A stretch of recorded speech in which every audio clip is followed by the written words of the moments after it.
Hola a todos. Bueno, en esta unidad, en este módulo, vamos a desarrollar las dimensiones administrativas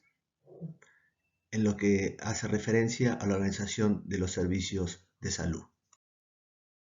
Como ya hemos desarrollado en otras unidades y en la discusión de los trabajos prácticos, la organización de los servicios de salud no solo implica lo que hace referencia a lo asistencial, sino un gran porcentaje de esto se realiza a lo que es niveles de dimensiones administrativas. La creciente diferenciación de las especialidades médicas, cada vez hay más y más especialidades médicas, lo que implica mayor lugar, mayor apoyo por parte de enfermería y con una tecnología mucho más compleja, que también implica la reorganización de las estructuras edilicias y de personal y de literatura que lo vale, lo que es la medicina basada en la evidencia. La periodización médica debido al crecimiento de la interacción y dependencia de otras especialidades, lo que ya también hemos discutido, que un profesional para determinar cierta conducta quirúrgica o médica necesita el resultado de laboratorios o de estudios de diagnóstico que muchas veces no se realizan en el mismo hospital, se realizan en otro lugar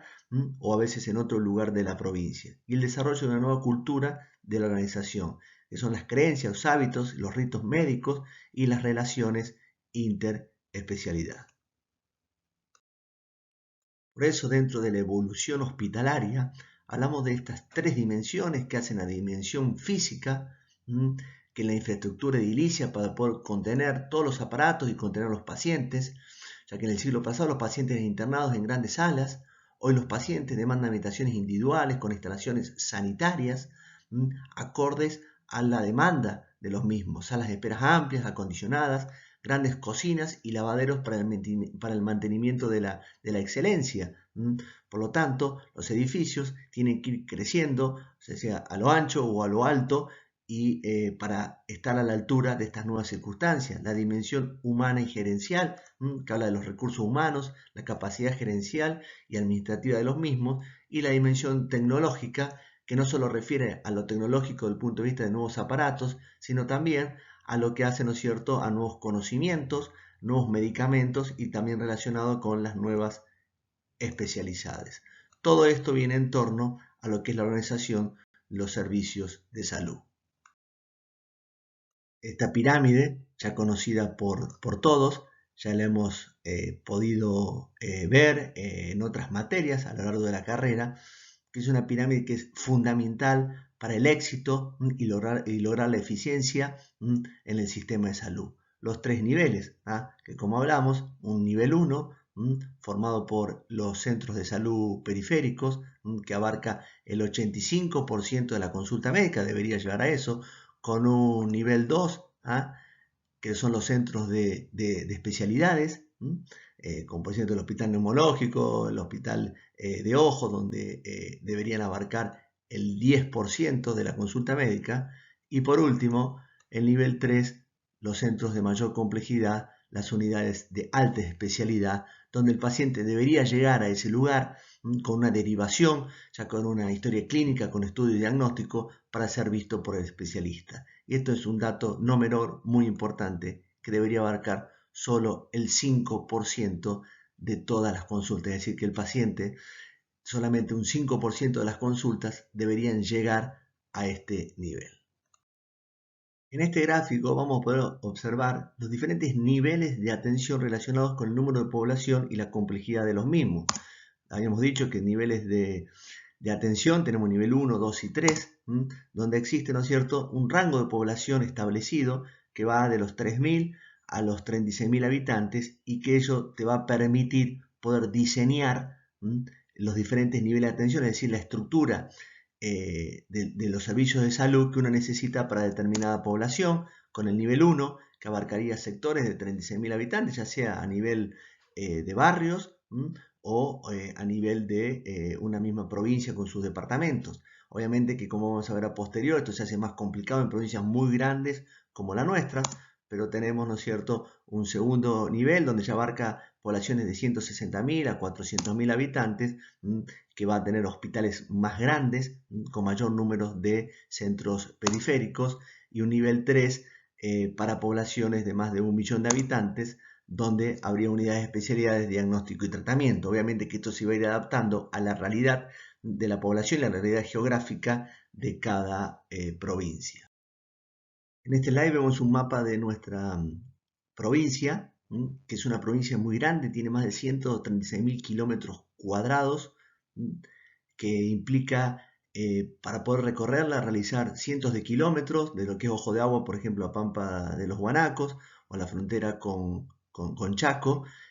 por lo que hace, ¿no es cierto?, difícil lo que es la administración y la gestión en salud. Recuerden que tenemos 27 departamentos y una densidad por kilómetro cuadrado de 6.8 habitantes. Esto, imaginen la gran densidad, la distancia entre poblaciones, la baja densidad poblacional hace difícil su organización sanitaria, mucho más compleja que por ahí otras provincias, como por ejemplo Tucumán, que al tener toda la población en una misma región permite un mejor desarrollo y acceso a la misma. Acá podemos observar en el mapa de la izquierda las 12 zonas sanitarias de nuestra provincia, y a la derecha un nuevo concepto, un análisis que Hugo nos va a contar más adelante, de diferentes proyectos para limitar el número de zonas sanitarias a 7, y esto está totalmente relacionado con cómo va la evolución de los sistemas de salud y la evolución propiamente hecha de cada provincia, ya sea al ver nuevas rutas, nuevos accesos, permiten rediseñar esa zona. Recuerden que esas zonas sanitarias, que la provincia está dividida en 12, era por una realidad geográfica y de acceso. Con la evolución de nuevas rutas, nuevos accesos, eso nos permite dividirlas para formar nuevos hospitales zonales y la eventual derivación a zonas de mayor complejidad. Es decir, que esto es dinámico, esto va a ir evolucionando, no solamente por la tecnología, sino también por la evolución de las diferentes enfermedades y patologías que día a día van apareciendo. Obviamente que ya conocen los hospitales que componen lo que es la capital y la banda, pero estos son el Hospital Regional al Centro, tenemos el Hospital Independencia, el Neumonológico, el CIS Banda y el CEPSI Eva Perón, como hospitales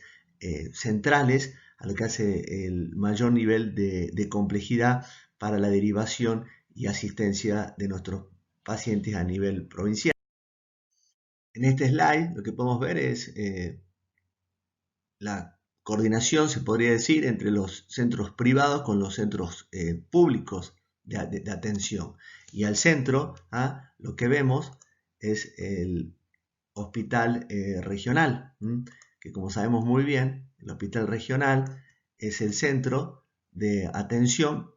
principal de nuestra provincia, ya sea que pacientes con obra social o sin obra social, ante un accidente o ante cualquier situación de alta complejidad, va a ser derivado al mismo para ser evaluado y de ahí dirigirse a los demás centros. Pero esto es una coordinación entre el sistema público, privado y de obras sociales a lo que hace en relación a la ciudad capital y la banda.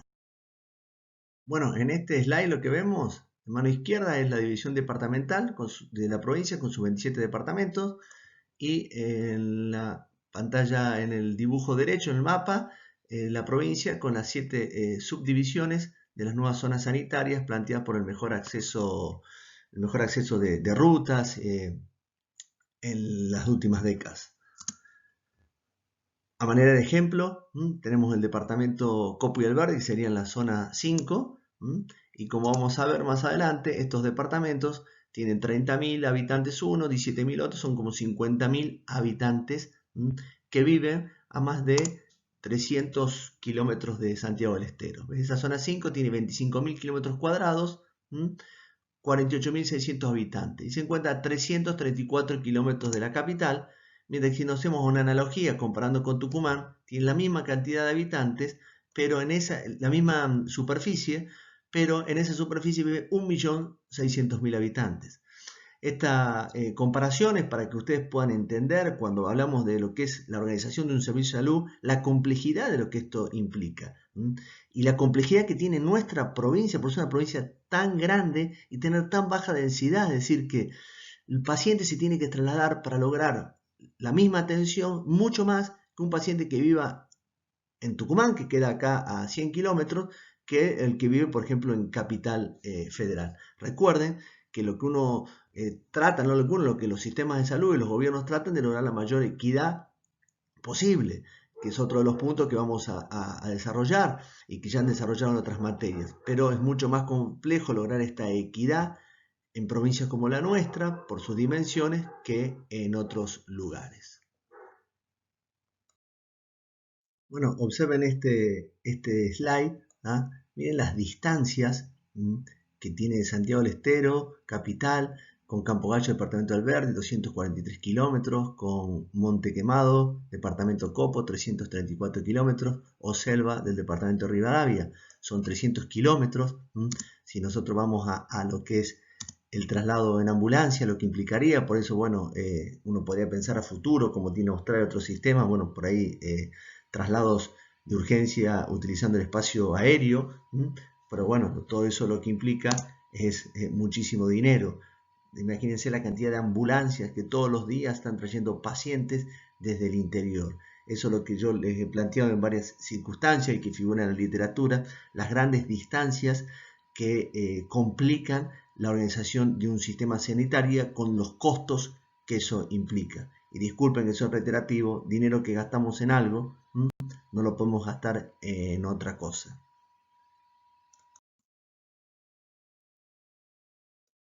Como bien dijimos, todo tiene que tener un objetivo. El objetivo es la correcta atención de la población, ¿tá? La cual no puede definirse universalmente, ya que no solo depende de la eficiencia y su gestión, sino también del desarrollo de otras modalidades de atención y de la incorporación de nuevas tecnologías que influyen en su tasa de utilización.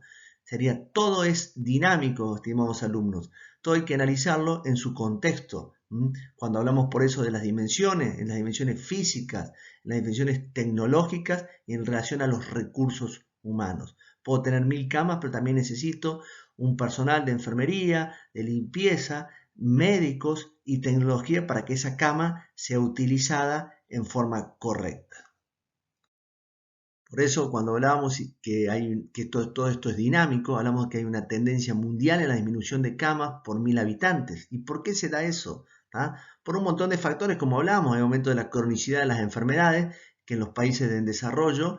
conviven con las enfermedades nativas, con las enfermedades propias de cada lugar. Y por eso se han creado nuevas alternativas como la internación domiciliaria, que es algo que vino para quedarse, que está evolucionando en forma muy importante, la cirugía ambulatoria, pacientes que antes se operaban y estaban 2 o 3 internados, la idea ahora es que tenga una cirugía a cama caliente, como se llama, se opera y a las 2 o 3 horas se va a la casa. Esto es debido a las nuevas normativas, nuevas tecnologías que permiten realizar eso.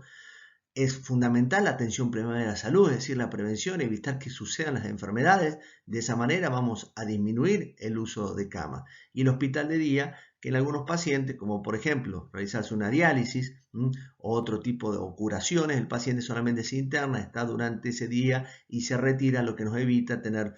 personal a la noche en forma de guardia, laboratorio y demás, ya que el paciente tiene una internación ambulatoria, se podría decir. Por eso cuando hablamos del número de camas necesarias, están relacionadas con estos elementos, como es la tasa de utilización, la frecuentación definida,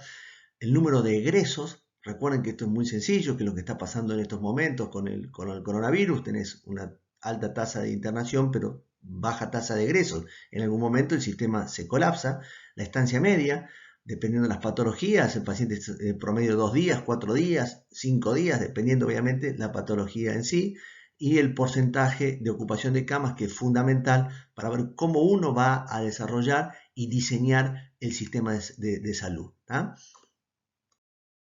Como les definíamos previamente,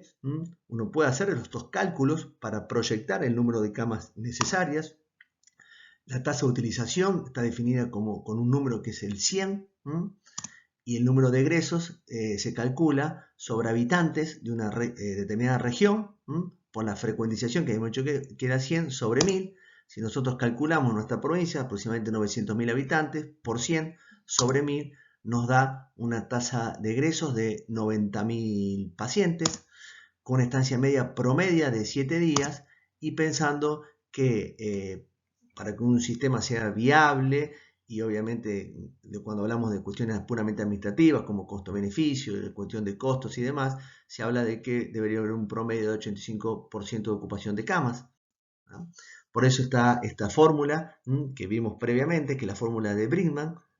que lo que hace es evaluar camas necesarias, que es igual a egresos por estancia media por sobre 365 días por el índice de ocupación óptimo, que es el 85%. Y ahí, ¿no es cierto?, se calcula que normalmente uno debería tener 2030 camas con un promedio de 2.25 camas cada 1000 habitantes. Esos son cálculos, son fórmulas que se han utilizado, obviamente hay que adaptarlas a cada situación, a cada región y dependiendo también sobre las necesidades y obviamente por lo que estamos viviendo actualmente con el coronavirus, obviamente que esto se tiene que ir adaptando a nuevas situaciones. Pero esto es para que tengan una idea de que todo se piensa, todo se gestiona, todo se administra para lograr que la excelencia y la mejor atención en salud posible. En este gráfico podemos observar cómo está la porcentualidad de camas en nuestra provincia, que aproximadamente el 75% de camas existen en el sector público y un 25% de camas en el sector privado. Bueno, en este slide se pueden ver el número de camas en el sector privado, más de 700 camas comunes y 150 camas para lo que es UTI y cuidados intermedios. Acá abarca todo, hay las clínicas psiquiátricas, clínica del niño, como es la Clínica del Sol. Recordemos que en Santiago la mayor concentración de lo que es la atención pediátrica se realiza en el CEPSI, en una estructura pública, pero también hay alguno que otro sector en la parte privada. En este slide vemos las camas privadas, que son más de 300 camas para lo que es el interior y banda, y 80 camas de lo que es terapia intermedia o de cuidados intermedios para el interior. Ven que las ciudades que tienen centro de atención no son muchas, Termas, Forres, Aniatuya, Fría, pero recordemos la extensión de nuestra provincia, la cantidad de departamentos, es decir, que no existen centros de atención privados o grandes centros públicos en el interior de la provincia. En los dos slides que vamos a ver a continuación, ven el número de camas, 2000 camas en el sector público, para lo que hace, ¿no es cierto?, la división en las diferentes zonas sanitarias. En las 12 es el número de camas para toda la extensión de nuestra provincia.